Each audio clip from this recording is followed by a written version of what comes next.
మన నెత్తిమి కూర్చోడు, పిచ్చి నమ్మకాలు పెట్టుకోవద్దు. వాడికి బోడు పనులు ఉన్నాయి, మన నెత్తిమి వాడు కూర్చుంటాడు. పైగా నా నెత్తి మీద అసలే కూర్చోడు, ఖాళీ లేదు. నన్ను పట్టుకునే ఇది శనికి లేదు, పట్టుకోలేడు. సాధ్యంగా జుట్టు లేదు, ఏం పట్టుకుంటాడు? అనవసర భయాలు పెట్టుకోవద్దండి. వాడు ఎవడు వచ్చి మన పట్టుకోడండి. అక్కడ శని అంటే అనారోగ్యం అమ్మ. గోళ్ళు కొరికితే శని అన్నారు. శని అంటే ఏంటి? నువ్వు గోళ్ళు కొరకడం చూసి వెంటనే శని నీ దగ్గరికి వచ్చి సెల్ఫీ దిగుతాడా? ఇప్పుడు గోళ్ళు కొరికాడు, వీడిని పట్టుకోవాలి, వాడికి పనే లేదా? నవగ్రహాల్లో ఒక గ్రహం శని, ఆ మాత్రం తెలియదా?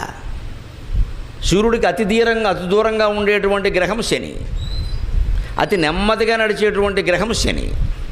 అందుకే శనిని సంస్కృతంలో శనైశ్చరః అంటారు. శనై కంటే సంస్కృతంలో మెల్లగా, శనై అని కావ్యాల్లో ఉపయోగిస్తున్నట్టు మెల్లగా అని అర్థం. శనైశ్చరతీతి శనైశ్చరః. నవగ్రహాల పరిస్థితి తెలిసే పెట్టారు ఆ మాటలు. వాళ్ళు శాస్త్రజ్ఞులే, వాళ్ళు కేవలం కవిత్వం చెప్పలేదు, ఊహించలేదు.